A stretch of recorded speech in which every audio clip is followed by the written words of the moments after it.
All rights reserved with Yolanda Taylor on Choice. Good morning and welcome to All Rights Reserved, the show where we talk about the policies, the people, and the power shaping our communities. I'm Yolanda Taylor, the community lawyer, your host and the voice behind this mic. Today we're talking about something that touches every single person listening, and that's housing. Not just where you live, but whether you can stay.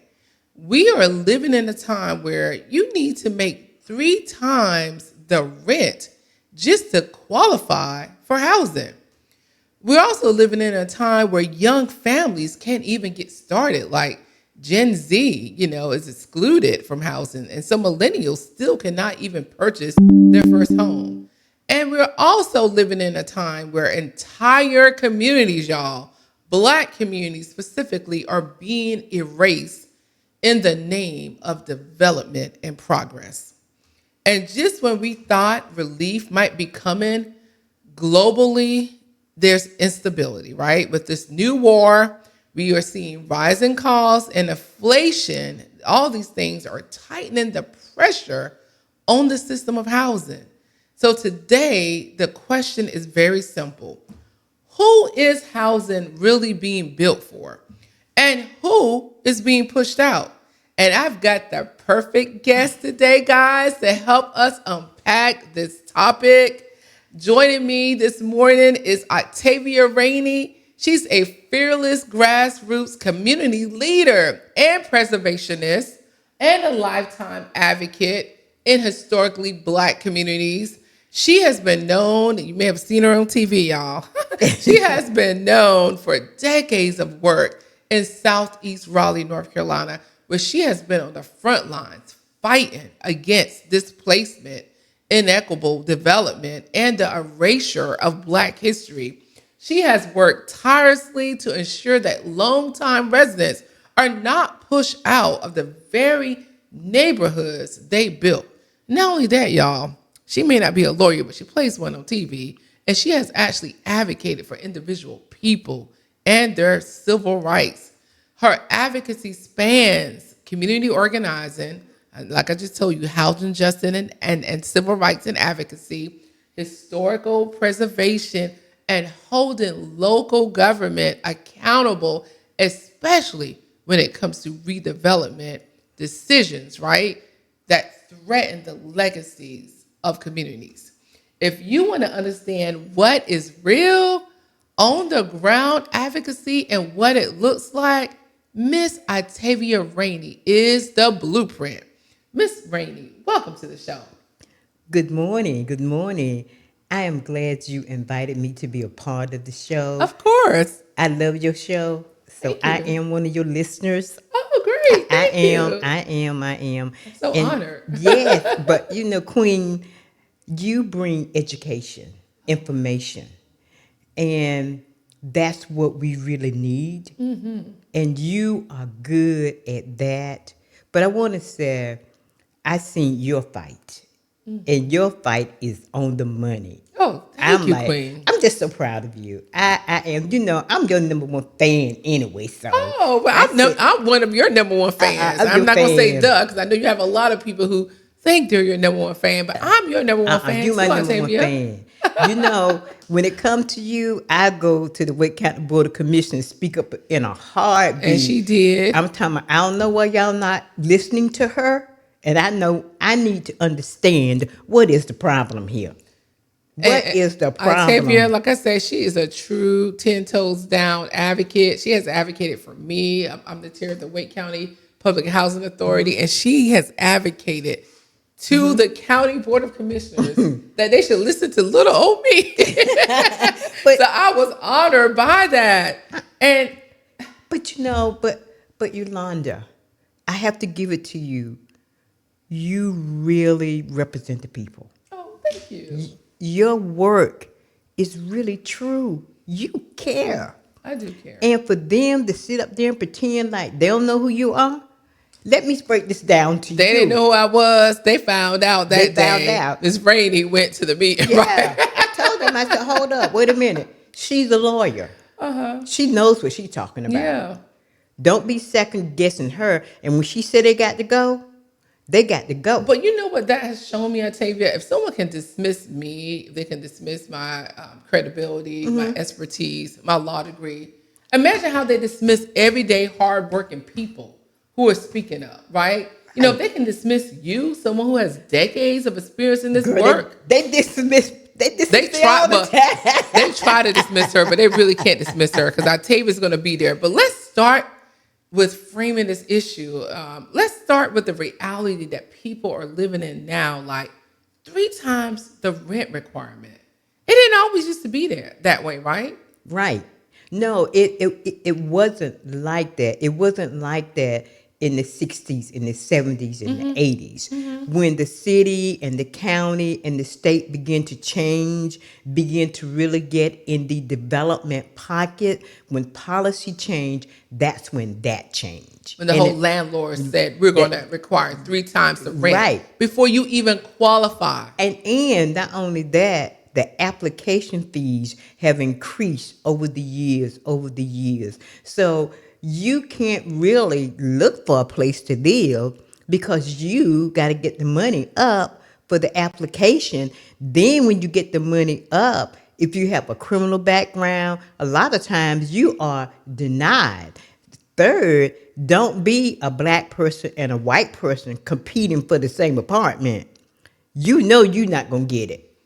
And we're just keeping it real here, y'all. We're just keeping it real. And Octavia has seen this in cases that she has. We're not saying she was practicing law because she was not. In cases in which she was, we're putting a disclaimer there, but in matters that she was advocating for, you've seen the discrepancy. Right, I've seen it. And she exposed it. And I know you told me this story because we talked, outside of the show, that how you had to like put it on the table and just make it plain.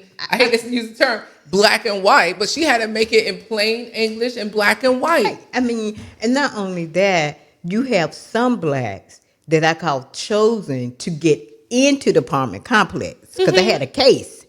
But when they get in, they realize they're not getting the same treatment as their white counterparts. For example, I had a case where the black guy he accepted in. But in each apartment complex, they give incentives if you bring somebody into the complex.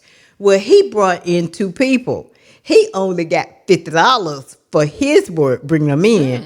The other guy got $175. So we're putting money, dollar value on human beings. Right. We really are.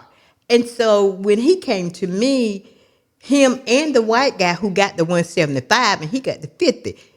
And what saved us, the white guy testified. He said, I got $175. So she had the evidence. Like I said, you know what, Octavia, we need to talk after this because, I need some advocacy work to help support me in the law firm too. So, so we're seeing 3 times the rent requirement. Not only that, you just broke it down even more. There are these unrefundable application fees. It's the application fees, and they don't get their money back. You got some places charging $75, some charging $100. Wow!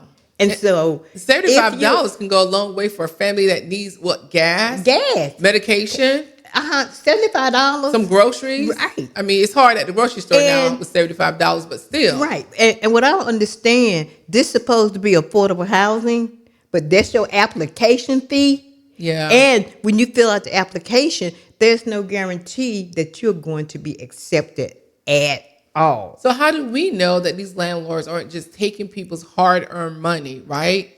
Knowing that they already have maybe biases, as you stated, that you've seen in your work, and I've seen in my work biases too. Octavia and I both are fair housing advocates, so we know what the spirit of fair housing is, and we know it was created to prohibit some of the discrimination that we've seen that still occurs, though. So, and I did read an article that Black women are mostly impacted by these unrefundable application fees that they have to pay just to fill out an application, only to be told, well, this house rents for $2,000 a month, but you need to make $6,000 a month in order to qualify, and you lose your application fee. And it keeps them out. See, they don't get in at all. So that's who's locked out, y'all. Are y'all listening to this? That's who's really locked out. Yeah. They don't get in, but you take my money. You took when the money. You know I'm not going to get in. I'm not. And we talk about banks and other institutions that have bad practices when it comes to service charges and overdraft fees. Just think about this. These landlords, some of them are racking up money on application fees, they are. knowing that they're not going to give this tenant an opportunity No. to rent from them. And then when we talk about wages, right? Right. How wages in this area for like people who have lived here for years, our wages are not increasing. Nope. But rent has continued to increase as Rent new people move increases. in. But when you look at North Carolina, it's a minimum wage state. Yes, minimum wage. So when you look at it being a minimum wage state and the price of housing is going up, the application fees is going up, the price of gas is off the chart now. Off the chart. And every time I go to the grocery store, I feel like I'm paying a small car payment. That you are paying a car payment. I'm paying a honey. car note, right? Yeah. You are paying a car note. So it is it is ridiculous that you're supposed to be providing housing for the low income. And I'm being honest. You know, I love the 30%. Yeah, I those don't who are at budge. I don't budge over 30% that. I love it now. of the AMI and less. And we're going to break that term down. AMI is area median income. I'm going to break that down. Okay. But I want to just repeat so listeners, you know that this is a ballot issue. This is an issue that affects our kitchen table, Right. or not a kitchen table, but it's a kitchen table issue that affects our very lives, I should say. So we're talking about usually, Black women with children are disproportionately impacted by these unrefundable application fees. Families, terrible. young It's families terrible. are locked out of the American so-called dream of owning a home because of the interest rates, and they were going down, but now we're at war with Iran, and now they're going back up. So inflation and this global instability is having this impact on the economy. From what you're seeing on the ground, when you talk about the term affordable housing, now that's a very broad term, and a lot of people love to say, including the mayor of Raleigh, they love to say that they are for affordable housing. But what does that really mean to the people that you work with, Octavia? Well, number one, I wish the mayor would stop saying that. Me too. I really do. Number two, it doesn't fit their pocketbook. You're telling me that 50%, 60%, 70%, and 80% is affordable of the area medium income? And let me break this down for listeners so that they can have a working knowledge like we do, Yeah. because we're experts not in this area. affordable. But That's I not want to break down affordable. what the AMI is in Raleigh. And again, guys, when I talk about the area median income, what we're talking about is if you were to line people up like riches or poorest to riches, and I hate to say poorest to riches, but the least wealthy to the most wealthy, if you were to line them up, the area median income will be right there in the middle. The people who are right there in the middle. Right there. They're not like at the poorest end, and they're not at the wealthiest end. They're right there in the middle. So data is looking at who do the people in the middle, what do they make, right?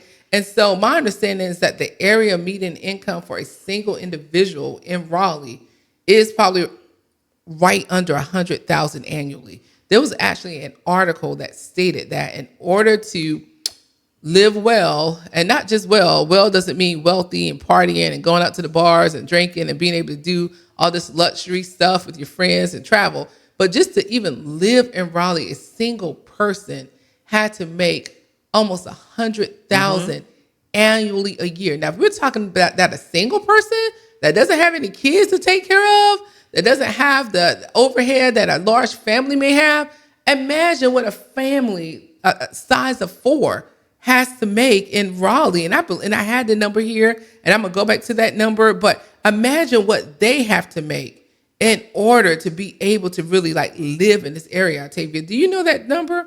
I'm looking it up right now. But my understanding is that number is probably $200-something thousand. So let me just, here it is right here. I found it, guys. Okay. So again, a person that is single, in order to live in this area, they have to make at least almost close to 100,000 annually a year. But a 4-person household, the area median income or the average of that person that's right there in the middle, that average income is $132,700 a year. So when we're looking at the 30% of the AMI, when we say 30% of the area median income, we're talking about those folks that probably need a subsidy. And more people are in need of a subsidy now, like a voucher, if I have to break it down, or low-income housing, tax credit housing. They need some type of federal assistance or local assistance in order to be able to afford housing. So in this area, Octavia, according to the data that I pull, one person at 30% of the area median income in this area, that person is often a working person, and they make $27,900 annually. That could be a CNA or a transporter at a hospital. And you see what I point out to people that when you look at that 30% bracket, 9 times out of 10 in black families, that's a 2 income where the mother's probably making 15 to 16, the husband is making 15 to 16, or the partner is making that. Like per hour. Yeah. So therefore, that's where you get that 30% at. But it's a 2 household. And you see, and I always tell people this, wait a minute, don't tell me that. Let's go back and break this income down a little more.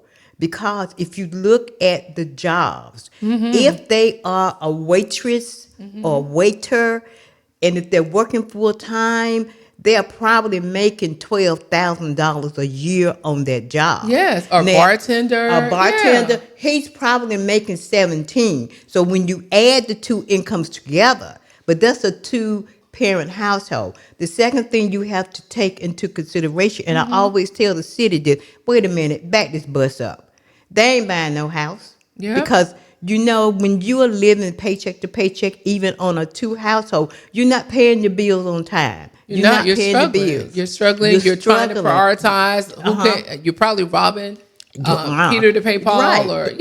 And then I said 9 times out of 10, they probably had one of their cars repossessed. That goes on your credit. And I know some folks that have called me in confidence to talk about, what do I do? They repossessed my car, and now they have this increased debt, on their credit, this smear on their credit because their cars got repossessed, and it's a shame when people have to choose between a car which gets them to work, right, and a roof over their head. I mean, it's really serious because I always tell them, wait a minute, you got to put in there the car repossession. It is a serious matter. It goes on their credit, and you're not buying no house until that is really dealt with. And then when you go to fill out the application, they look at all of that, not understanding that you're living paycheck to paycheck. So it's like and hold it, Yolanda. And then when you look at 2 people working, they don't get benefits. They don't get no benefits. They don't get health care benefits. No, not these low wage wealth Not jobs. even food stamps. Even food stamps. So they don't get the benefits either to really give them that upper edge. So they're buying groceries, they're buying clothes. I mean, they're paying for their own medical costs. They're paying their own medical thing. They are really paying out the pocket. And even if it's $40,000 a year, she making 20 and he's making 20. You don't qualify for no benefits now. So I love what you're saying in a way, not because I love the circumstances that people are finding themselves in, but I love the fact that you are debunking the stereotypes that these are people on government assistance, or these are non-working people, or these are people who don't work hard that are in need of housing. Because I did have, a guest, and sometimes, unless we're on the ground, unless we're talking to people, we may not know this, but I did have a guest. He was a former city council person, and shout outs to him because he's a good guy. But we sparred a little about this affordable housing thing. I'm talking about Mark Anthony Middleton. He was on last week, and we were talking about how development is occurring in Durham, and we know it's growing fast there. It's growing fast in Raleigh. It's really growing fast everywhere. And Eastern North Carolina, people are going to be pushed out of Raleigh. And I know Eastern North Carolina, this is our base, Octavia. The majority of our listeners or in Eastern North Carolina, Rocky Mount and, Wilson and the surrounding areas. And so we're seeing places like Wilson build up their downtown in anticipation that people will not be able to live in Raleigh, Zebulon, Wendell anymore, and that they're coming to Wilson to live. And you see, and the point, and you're bringing up a great point. And with them building up, they're also changing the zoning.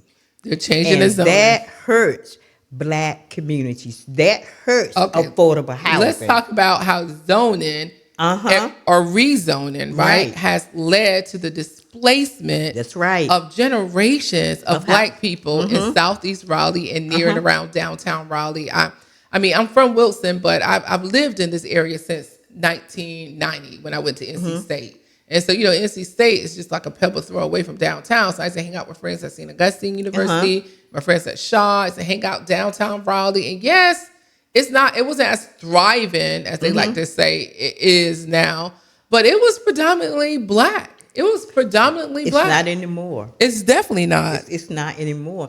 And I know, I heard you talk one time at some workshop, and you referenced my neighborhood. You referenced Hill Street. Yes. You referenced here these two big houses that was built. Yes. And there was this one little apartment down middle. low on the ground. And I will never forget that. And I said to myself, baby, that's zoning. Zoning is a big part of gentrification. They can say what they want to say. Zoning is. But it's really zoning. And when you look at the inner city of Southeast Raleigh, the inner city of Southeast Raleigh has had the largest impact that have changed the neighborhoods. They don't even look Black. They don't smell Black. They don't feel Black. They don't feel Black. And you feel excluded. I was just downtown. You are excluded. This weekend. And I don't live there, but I felt excluded just because of the color of my skin. I was down there and I said, okay, well, I'm killing some time because my kids go to a dance academy off of Raleigh Boulevard. So I went downtown. All I saw was beer gardens, people sitting out, listening to, bluegrass music. I mean, it wasn't like, culturally, attractive music to me, even though I listen to anything, y'all. I'm not trying to be divisive, but the truth is the truth. People got their preferences, right? And people have their various culture that we embrace and that we look for, right? Yeah. But I couldn't find anyone that looked like me within like And blocks and of downtown Raleigh. I mean, you're not. Unless I went downtown to the bus station, but we're going to talk about that soon too. But see, the point of it is, and I got this issue that I'm dealing with, two issues. Zoning. Yes. The gentleman in that he's changing the zoning in Idlewild. Okay. So when Octavia's talking about zoning, how this person's changing the zoning is that there's two types of zoning. It's zoning by right, meaning that, you have a right to build, whatever you want on your land, but then some developers come in and the area may be zoned for like what we call low density or, not a lot of units per parcel or acres on the land, if I'm saying that correctly. But let's say, you have, like you said, a small house there, right? And then they want to come in and they want to build maybe some tall apartment complex or some tall structure beside a modest home, which are how the homes were originally around the anchor institutions of St. Augustine University and Shaw University, right? So this person is coming in because they don't like the way it's zoned currently. They are putting in an application for a rezoning request. Rezoning. And in Idlewild, we have a conservation overlay district. So it really is pertaining to the height of the building. Yes. So what he's asking for is to be taken out of the overlay district. Yes. But let me tell you, there was only 2 overlay districts that was created in the city of Raleigh that the city initiated. That was in Idlewild and that was in South Park. They were initiated by the former planning director, George Chapman. Okay. So at the planning commission meeting on Tuesday, the developer is asking to be taken out of the neighborhood conservation overlay district. And it's really about the height of the building, where he can go up to 4 or 5 stories. Okay, and so for listeners, so they can know, 'cause like you said, we like to educate. What is a neighborhood conservation district? It's a local planning tool, y'all, and it's an overlay zone. Like there's the area is already zoned one way, but then this is an overlay zoning district. So this sits on top of the original zoning to protect the unique character, the scale, like you're saying, maybe the height and the architectural style of established residential areas. And this is an important tool in our arsenal to mitigate gentrification. This is why I was sparring with the former council person of Durham City Council because he was just like, show me a policy, because people have these, ideals and these inspirations around and moral like values around housing being a human right. But I can't deal with morale and inspiration. I have to deal with policies. So show me the policy. I want to see the policy. You know what? That's what he said, y'all. But that's what he said. What? I wish I had been here with you, because I would have set that record straight. Yes. Wait a minute. Now, when we were living in segregation, you had 2 types of policy. Yes. You had the black policy and you had the white policy, baby. Keep it real. Come on. Redlining. We got to keep this real. So now that we supposed to be one, you gonna tell me about some policy? Supposedly, y'all, we've assimilated, and supposedly, y'all, these zoning practices that Octavia is talking about. Supposedly, when you listen to the so-called progressive voices, mostly white liberal progressive voices in Raleigh and Durham, and some black folks, like I said, with all love and respect to the former city council person on Durham, they understand racism. They understand, because he's black. He understands racism. He understands systemic racism. He understands segregation and redlining. But for whatever reason, people can't see the subtlety, which we can as it relates to housing. Because I'm like, a neighborhood conservation overlay district is a tool. It's a tool. I told him that. And what I would have told him if I was sitting here with you, I would have told him, back the bus up. Let's talk about Durham for a while. Yes. The reason why y'all having so many problems, black people, and I want y'all to listen to me, black people really didn't drink alcohol. Yeah. I'm really serious, Yolanda. They didn't drink that. They didn't drink that. Malt liquor came on the scene in the 60s. And I can't think of his name, because that's what they thought black people all drink with malt liquor. I remember Billy D. Williams. Billy D. Williams. Yeah, Coke 45. It works every time. You remember that? Yeah. That was supposed to be the high class Billy D. Williams. drink. As time went on, they said you can't discriminate in your beer. And you really can't. Yeah. Just like I always use for example, Chardonnay and Wild Irish Rose, it is made by one company. But a long time ago, you had Wild Irish Rose on one shelf. You had Chardonnay on another shelf. Wow. You didn't put the two together. That was my first national advocacy. Wow. But I was with the bigger group. And I learned so much about wine. So you're saying that alcohol has had an impact on Durham? Hold on. And two, let me tell you something. See, people don't like to talk about this. Yeah. They really don't, Yolanda. But when you look at the inner city neighborhoods, and when we were receiving food stamps, they had the paper food stamp.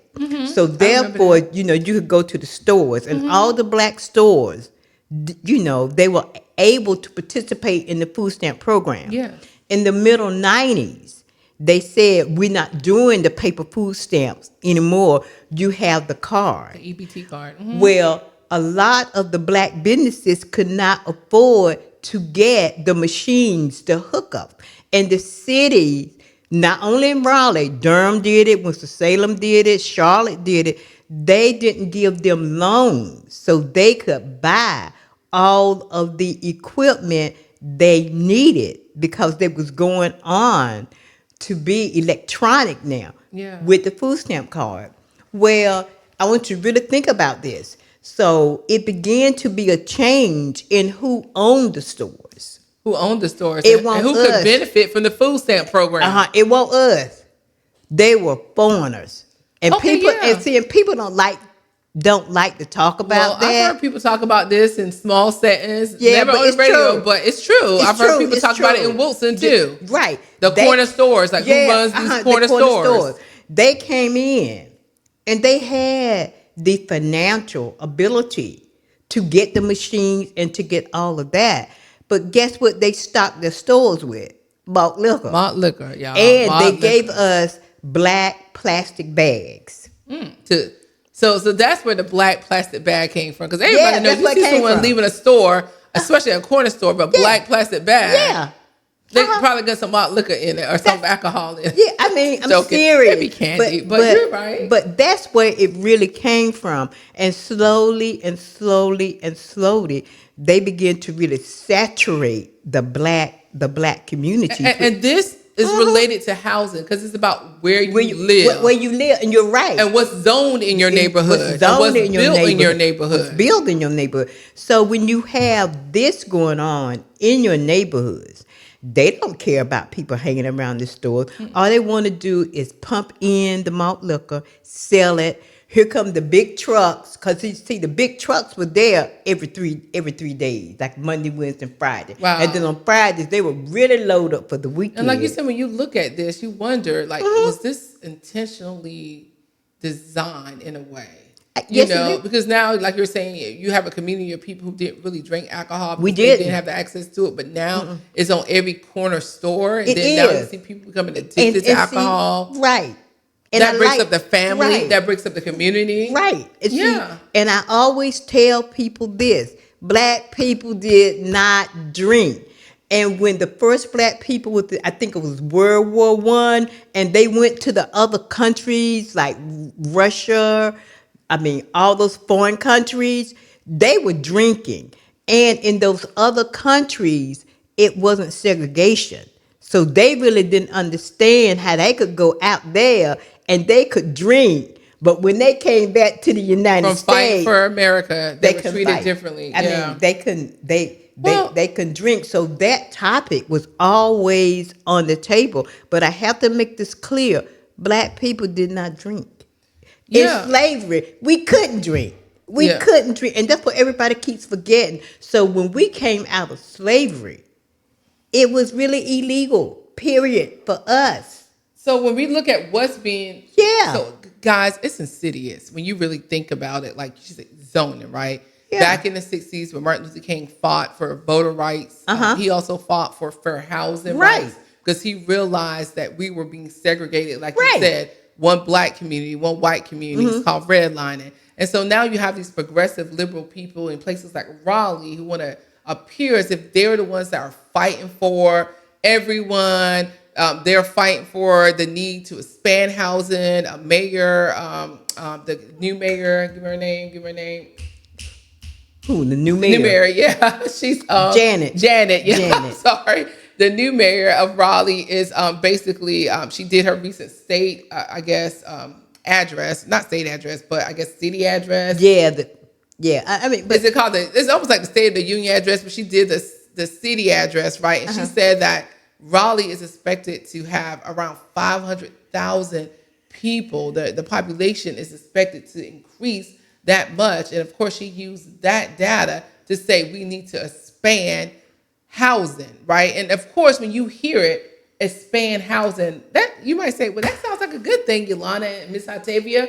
What's the big deal? But it's about the type of housing that's being built. Like you said, you're going into low wealth communities and you're not building modest homes that people can afford. You're coming in and you're injecting wealth and you're building up and long, right? Infill development is what also harmed your community. And see, and another thing that people really need to understand is, who are you talking about providing housing for? Because if you look at the generation now, it's not the low income. It's really not that, because you can go in the neighborhoods and look at the zoning of the neighborhood, and the zoning of the neighborhood tells you what this neighborhood would be 10 years from now, 15 years from now. And so when you look at the zoning really tells you the truth about the neighborhood. So I beg her pardon on that one. That is not true. And Octavia is also talking about planning, like cities where you live at. They are planning about the future of the city, of your community, where you live, and like she said, what it will look like 30 years from now, right? And every year they take actionable steps towards making that vision a reality. So someone planned this to happen in Durham. Someone planned this to happen in Raleigh. Someone planned what you're seeing in Wilson to happen. And someone planned, development in Rocky Mount and other places. And then, too, what I said to the city, I don't understand planning, because planners are human beings. Planners come with racism. Planners come with biases. How do you check that before you even hire a planner? How did you check it? Well, I'll tell you, we got an amazing planner in Raleigh, Nicole Bennett. Like, she talks about equity. I love Nicole. She checks people. She needs to be on the show, too. Maybe we need to do a part 2 with her. But she checks when people come in and say things that seem to be biased. Like, I've been on calls where developers have said, and I said this when Grady Buzzy was on the show 2 weeks ago, and it wasn't Kane, but it was one of his delegates came in on a Zoom because it was during COVID. So we were all watching these meetings online. Remember that? So he was like, well, we're bringing culture to the community. Like there's no culture that exists before beer gardens and young white professionals moved into a urban area. Like, there was not culture that existed before. So that's bias. You're coming in saying that there's bias. So let's talk about the bus station. But I'm gonna let you say what you got to say. But we're gonna talk about what they're planning for the bus station that's downtown Raleigh. Well, as you know, Raleigh Magazine wrote the article about Moore Square bus station should be moved because of the crime. Now, you know, I went up and air on that one. I said, what do you mean because of the crime? I said, that's a civil rights issue. That's the only place that you're going to find the largest amount of black people 7 days a week. Besides the African American Cultural Festival that's held in August. Besides the African American Cultural Festival. The only time you see our blueprint downtown Raleigh now, y'all, is at the African American Cultural Festival, which is only one time a year in September, or maybe in January at the the North Carolina Museum of History. That's it. And they are not really funding that. See what I'm saying? So the bottom line is there's been a takeover of sorts of our community, right? And I got the article. The article was emailed to me by, a person that I know. He professes to be a Republican. He's part of the LGBTQAI community, but he also is a commercial broker, right? So he works with developers, right? He has been helpful in helping me find a new home for a nonprofit I care deeply for when they were gentrified off of Glenwood Avenue. I did reach out to him for that. So, so he's sending me the article, and he's like, Yolanda, what do your folks, or what are folks on the ground saying about this? Now, he is a professed and admitted gentrifier, someone who has higher wealth that moved into a lower wealth community. And as a result, him and other folks like him have increased the land value, which is increasing the cost. I mean, that goes back to the planning. It goes back to the planning. It goes back to the planning. It goes back to that planning. It does. It goes back to the planning. But what I would say, but he agreed with what you were saying about that he thinks there's crime, that the bus station is bringing crime, to downtown Raleigh versus the development has increased the crime and the poverty and the homelessness. Well, what I would say to him, and I wish that person was here with us today. I wish that person was to me. I wish he really, really was.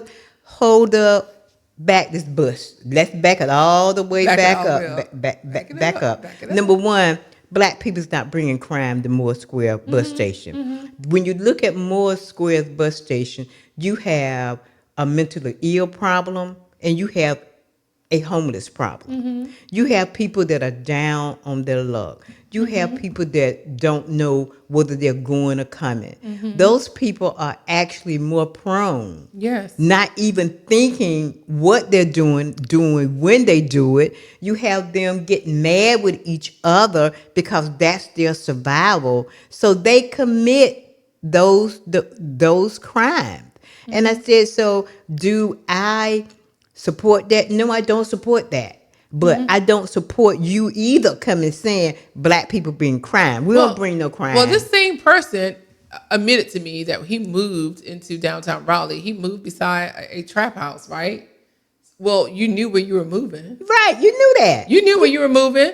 So now, because you just by virtue of you being there, the sun is supposed to come out, crime is supposed to disappear. And I hate to say it, it does, because when gentrifiers come, data after data in various cities across America show that there's increased proactive policing.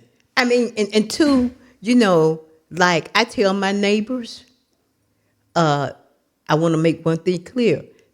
You moving in the neighborhood, don't change my lifestyle. What you can afford to buy, I can't afford to buy. So don't talk about you are helping me, because you're not helping me one red cent. Yeah, the fact that they think just by virtue of them moving to your community that they are helping you, or they're somehow making your community better, or that they, it's almost like Lord knows I hate to say this, but we got to keep it real. I mean, they're acting like they're the great white hope. I know, and two, and I said, but the sad part, once you move in, another person move in, y'all build your houses bigger. And so how is that helping me when I have a single family home? And it's blocking out the sunlight if they're beside you. Not only blocking out the sunlight, your technology is bad. It is really bad. Your TV reception is real bad. They don't talk about that, but yours is good. Oh, wow. So when someone comes in your neighborhood and they're allowed, because of rezoning, to build higher, and you have a lower, modest ranch home. Right. Think about that. They're messing up your signal. Right. To It watch messed TV. up my signal. Wow. It does. So I don't understand where I'm benefiting from there. I don't. Because you mess up my signal. And then they start being Karen because they want to regulate what's happening in the community. Oh, like my the God. noise ordinance that they're putting in place in downtown Raleigh and certain places. And you know what? Now, they come in with some regulations and I'm right there speaking up. I don't support that. I don't support that. You're trying to change. And when Octavia's talking about speaking up, y'all, she's talking about going to the city council meetings, speaking up.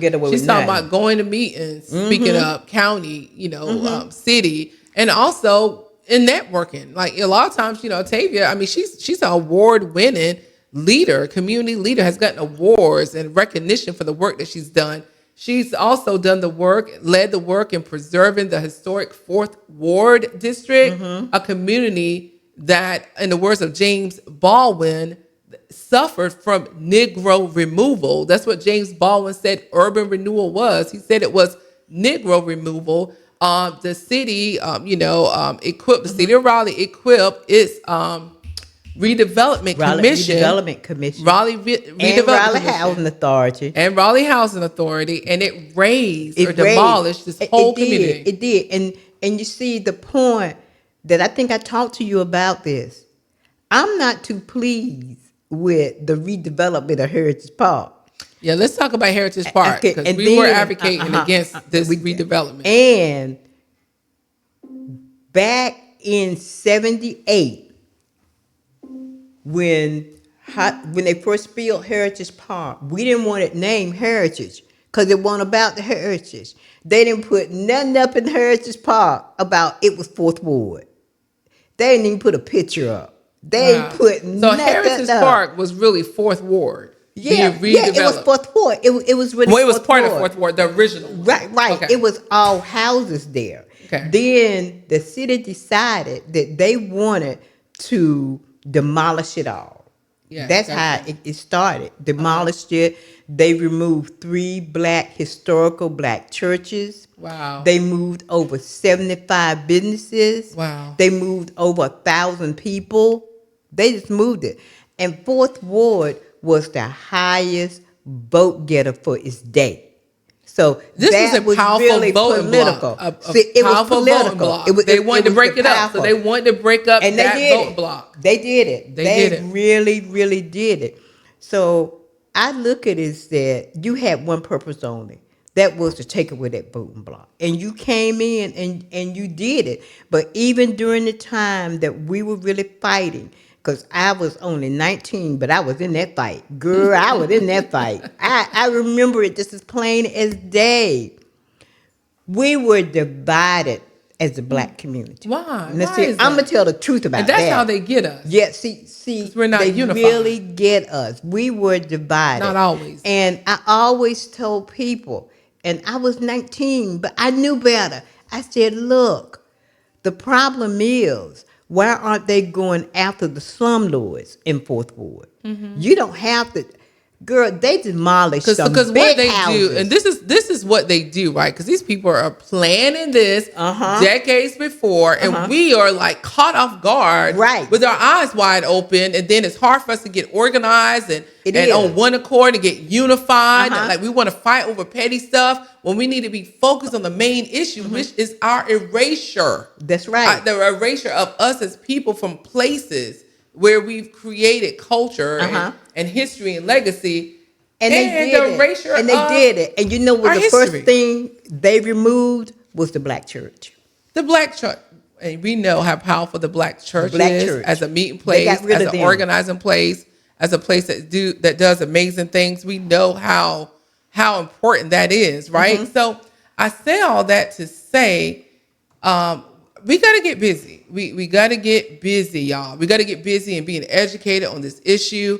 Like if you don't know how to vote, because someone was telling me that they wanted to get more involved because they're seeing what's going on nationally. They're seeing what's going on locally. Their pockets are hurt and they can't afford to buy a home because they're being told they need, or even rent a home because they're being told they need 3 times the income. So I just say, let's just start with the issues that impact you the most. And then when you look at that issue, then start envisioning what can be better policy. And I wish in retrospect, when I had the amazing councilman from Durham here, that I would have said to him, every policy starts because of a dream, an idea, It does. or some kind of inspiration. It does. Right? So It the does. people who are coming to you with the inspiration that housing should be a housing is a human right, then you as a lawmaker or decision maker should take that and make that into a policy.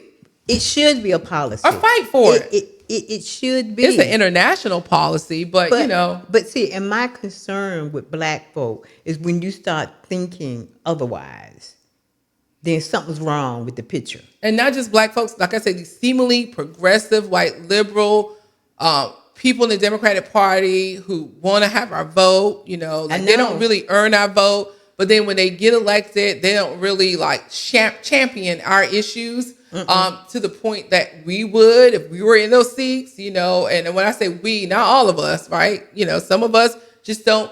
We have to be awoken. We have to realize. We have to see how insidious housing and zoning and development is to our erasure, right? And but you see, and people and the past is very important to me. In the past, you had white people who were there with black people 100%. Yeah, they really was. Arm so lock. I have to give them credit, like Josh Steindaddy. Yes, Josh Steindaddy was there. Okay. Josh Steindaddy Josh did Stein not Daddy. play. He did not play. He didn't. He was really So what there. has changed then? You know, I really think that even with white folk, they are in the middle. They are really in the middle. It's not like the past. In the past, when we had white people, we're not saying that. Yeah. They were there 150%. That's why I voted for Josh Stein. I'm being serious. I only voted because of his daddy. And I've heard a lot of people say that. A lot of people have said Don't they ever voted for him mistaken Josh daddy. His daddy was on it. Everyone has said his daddy. His daddy. But people have said, his daddy. with all respect to the current governor, Josh Stein, that he's more moderate. He's not. I think he is moderate. He's not as in the trenches as his father, right? No, he's nothing like his daddy. And you know why I think me. it's different? Because I think, you know, people are just so ready to turn a page on racism. Like, they don't want us talking about it. But people don't realize that racism may not be the KKK in a cloth or crosses being burned on your lawn. But you can't have a country where that's fairly new, as the councilman said. And we had a good conversation. I mean, he had some great points. I'm talking about Councilman Mark Anthony Middleton from Durham. A country that's as new as America is, when you compare it to other countries like Asia and other, countries in the world, slavery is not that far removed from our ancestral line. No, it's not. So for people that want to turn the page on racism, even when they talk about zoning in Raleigh, they're saying we got to undo all the exclusionary zoning that was discriminatory towards Black people. So a conservation neighborhood overlay district is exclusionary zoning, and it is discriminatory. Well, first of all, shut up. You shouldn't be talking or leading because you're not an impacted person. Let people who are impacted, let the people who are their allies like you speak up, because you can flip what was once a exclusionary zoning discriminatory practice on its head, and now it becomes a mechanism for protection, like you were saying it should be in Ottawa. Right. And you see, and the sad part, he wants to put up a plaque with all the Black people. Who? Hold Who it. wants to do that? His name is Stewart. Okay. That I honored for 36 years. He want to put up a plaque. They always want to put up a plaque. Hold it. Get what I told them. I said, you could take that plaque and you could stick it somewhere. I wasn't out there when you said that. I said, you can stick it somewhere, because there's nothing compared to you taking away our neighborhood overlay district. Yes, so what are you proving? Crumbs. They think they could just throw us crumbs. Like, I'm going to put up a plaque saying this is a historic neighborhood. They're doing that in Wake Forest, in the Northeast community. They're putting up a plaque. Oh, this is a historic neighborhood. Yes, it is. But you know what? We don't want plaques that say, once lived the dinosaurs. Talking about us being the dinosaurs. Being erased from our community. Right. So that is the difference. But you're talking about erasing us, but you can put up a sign, and the Black guy on the planning commission started off his speech and said, well, I really appreciate that, and that means a lot. But you don't live there. So what you talking about? Where are you coming from? And that's not community engagement. He needs to listen to you. I'm so sick and tired of people not listening to those who are more oppressed by policies, those who are the experts.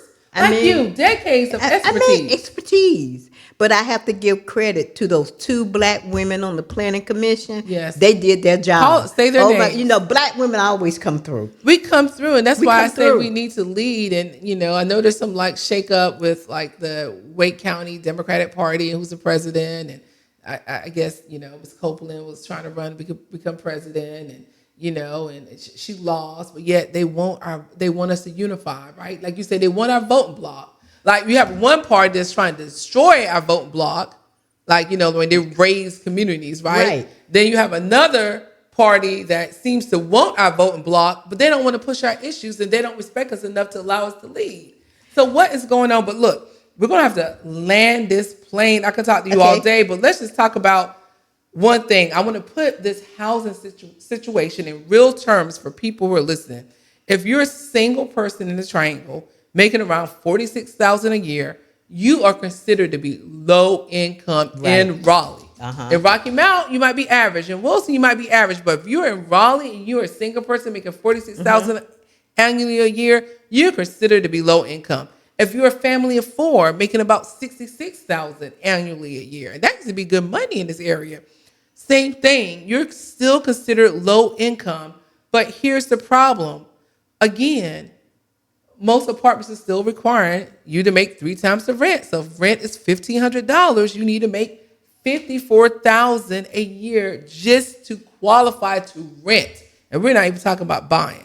So that means that even people who are at that 50% of the area median income, working people are locked out of housing. So while incomes are being measured against the area median income, housing prices are just moving in a completely different direction. Rents are really over $1,600 a month here, right? Right. And see, And although when we talk about the AMI, we said this is if you're making 50, if you're making 45, this is your net. That ain't what you bring home. That's your net, y'all. I'm telling you. So you don't even count that because you look at your net. And your net is what you have to pay your bills with. So if they're taking out taxes, if they're taking out insurance and all of that, you're not bringing it home. And then if you have insurance with your family for the city, the county, the state, that comes out of your paycheck. All of that comes out. So you have to look at your net. And that's one of the things I always tell people, look at your net. Your net don't indicate that. It indicates something else. So your net, and these numbers are based on your gross, right? It's your gross, but sorry guys. But when you get your paycheck, that's a whole different story. I look at my net. That's the only thing that matters. Everybody looks at their net. So that's where it matters as far as like real budgeting and what you can afford, right? Right. It's your net. So when you're talking about looking at your net and what you actually make, and you're talking about rent being over $1,600 a month, in most places over $2,000 a month.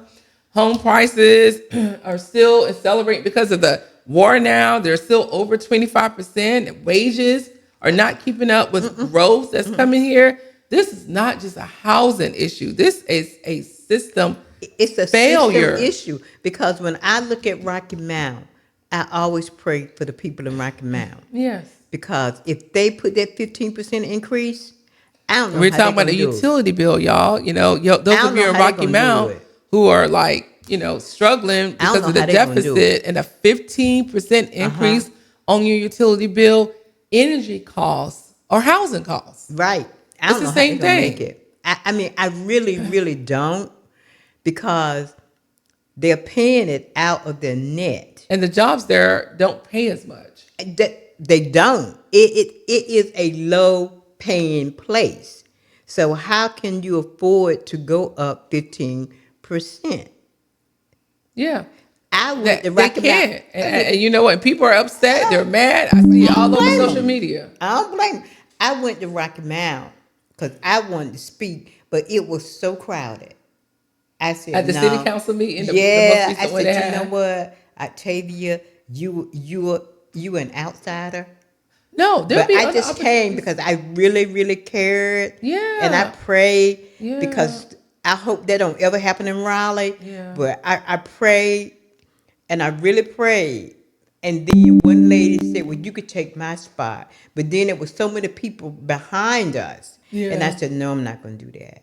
There'll be more opportunities to speak. I said, trust me, this is not dying down in Rocky Mount. This issue and what's going on is not dying down in Rocky Mount. And I too, someone who loves Rocky Mount, that kind of like know the grassroots people there, the people that live there. I even know some of the elected officials there.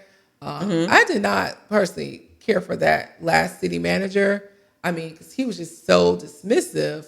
And I'm talking about Keith Rogers. When I met with him personally with some clients, he was just so dismissive of the people's voices. And these were senior people who established that they had a history of working with the city. Because we had made some wins and some gains around the city recognizing that gentrification could be an issue. They incorporated residents' voices in their fair housing planning. So there were some wins there. But this new manager from Virginia, wherever he was from, came in and he just wanted it his way. And I know a lot of people are blaming the council. And of course, they're big boys because all of them are men enough to fall on the sword for it, because they did have the fiduciary duty to govern, right? And have oversight over what this city manager was doing.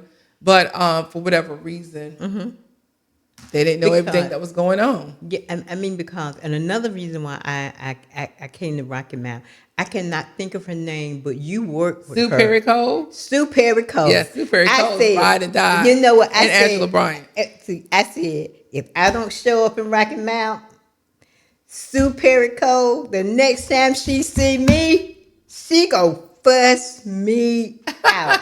So I had to go because I thought of Superior Cole. Yeah, And I said, I know. has done such See, I tremendous don't know work how there. she's doing there, where Yeah. she's at. But I said, She's I gonna know. be on the show next Saturday. Oh, please tell Sue I I mean, asked about she's her. got a little more season. You know, she's a little older, but she's Yeah, still we got that all passion are. and that heart around fighting. But I went for Superior Cole because I said, if I don't show You gotta up, come again. When you come, let me know. I'll be there too. Okay, because I we can said, all be outside, but we can speak up. girl, I don't want. I said, I don't want Sue to ever think I never admired her work, what she stood for. I will even go to Rocky Mount with her sometime. Yeah. I know Superior Cole. And And I said, if I don't get off my buns and go to Rocky Mount and speak, Superior Cole, I know she's making her list of all the people she worked with. I love Superior Well, I'm Cole. glad you did that, and I'm gonna tell her that too. when Tell her speak I to love her because I'ma let her know I that. love Sue and Angela because they were fighters. They were really Yeah, and fighters. Angela's gonna be on the show too. Okay. So, Oh my next God. Saturday. So I got some heavy hitters. You being on today, this Saturday morning, and next weekend, Oh my Angela God. Bryan and Sue Perry Oh my Cole God. And from Rocky Mount. But yeah, so we're gonna have to land this plane. So we talked Okay. about Moore Square, the rumors that don't seem to be rumors about relocating the Moore Square bus station, which I mean, when you frame this issue, y'all, transit should be there for the working class. And these are the people that it seems like these so-called stakeholders, the Downtown Raleigh Alliance, allegedly, small businesses on that area on Wilmington Street, allegedly, new residents. You're looking at new residents versus longtime users of the bus system. They're trying to say the ridership is down, or the people that are riding are not the true ridership. That's not true. How are you going to say the people that are riding are not the true ridership, But right? hold it. But look, but this is the catch and the clicker. Moore Square is located in Southeast Raleigh. It's located What in Southeast is the Raleigh. problem? But you know what? They might change the name of Southeast Raleigh one day. You know what? It wouldn't surprise me. Because that's what gentrification does. It doesn't just remove your churches, your and when you go down there in that remove your section, change. Yeah. you don't see not one black sign. Nothing. Think about it. Yeah. Think And y'all, about this it. is near Shaw University. Yeah. This is near St. Aug, not too far away, Yeah. but definitely near Shaw University. So who benefits if the bus station is moved? We're not, but they will. I think developers will, because Yeah, I think developers are will. salivating about Right.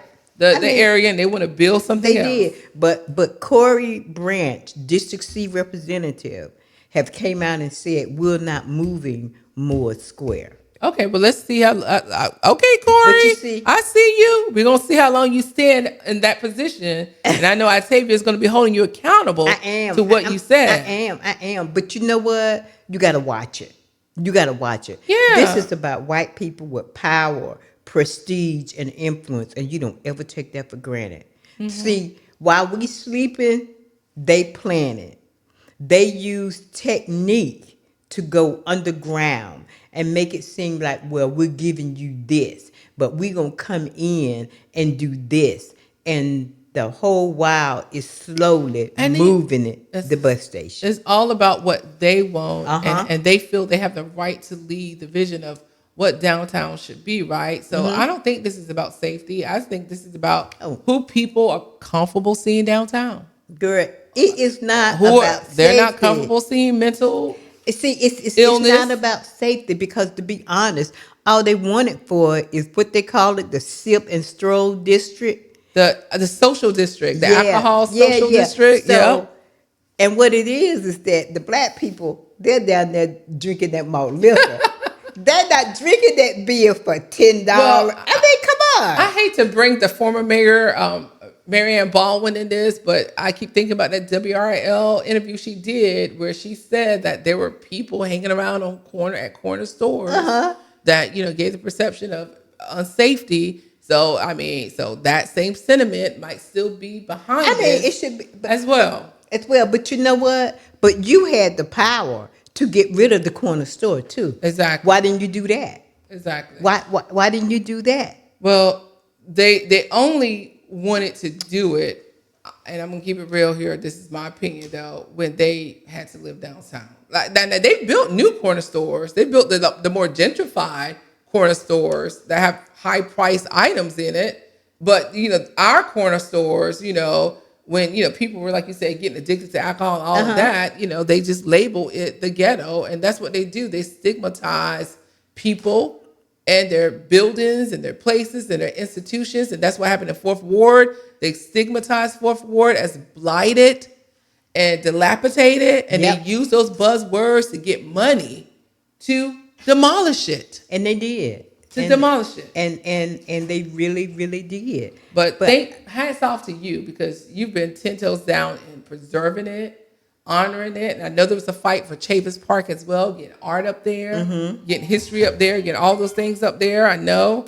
But we're going to have to land this plane and close. I want to just ask you a closing question, Octavia. If you can change one policy, two. If you could change one policy tomorrow, what would it be?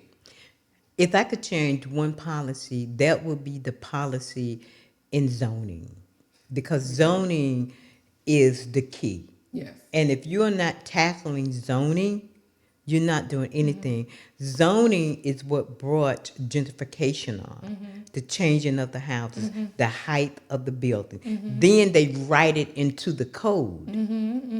That's very important. The Uniform Development Ordinance. Right. Yes. So I would really start with the changing of that, because everything goes back to zoning. Yes. I don't care what Zoning you and do. planning. And planning. It really goes and back. what neighborhoods they come for first, right? Us. They came right for our communities. You know why? Because I hate to say we line dancing. We doing everything else except being aware and engaged as to what's being planned for our very lives, right? So this is an issue you guys need to vote around, right? The General Assembly and the legislators there can pass laws around zoning reform that help vulnerable communities, right? Instead of zoning reform that helps developers come in and build more, right? That's what they're working on in the General Assembly. They can pass maybe, some type of rent control policy as well that can put a cap on rent in North Carolina. That's what I really look at, is people talk. I said, but you got to go back to planning and zoning. Planning and zoning and the policy. You got to look at those policies, see how they really, really impact you. Because the changing in the policies and in planning is what really do bring on gentrification. It true. Really does. And what gives you hope right now? Well, what really gives me hope is really my belief in God. Amen. And I said, this is not right. God got my back. Things might not come when I want them to come. But if you sit back silent, what was sitting back silent get you?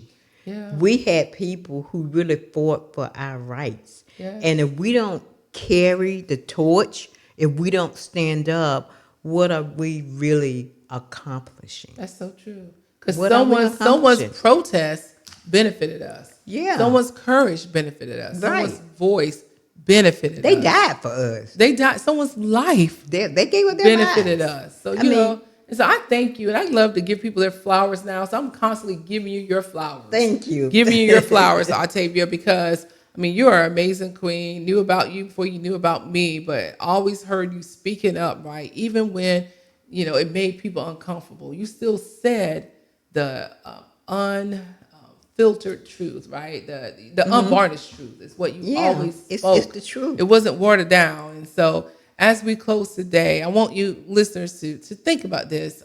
Today's conversation made one thing clear. Housing is just not about buildings, right? It's about power, political power, how they break up and erase communities with voting power. It's about history. What will the next generation know about who lived here, who contributed here, who made this community what it is, and who gets to belong. It's about who gets to belong. Because when people are pushed out, we don't just lose residents, we lose culture, we lose history, we lose community. And the question we all have to ask ourselves is, are we going to just sit back and watch it happen? Or are we going to organize? Are we going to speak up like Octavia and others? And are we going to protect what matters?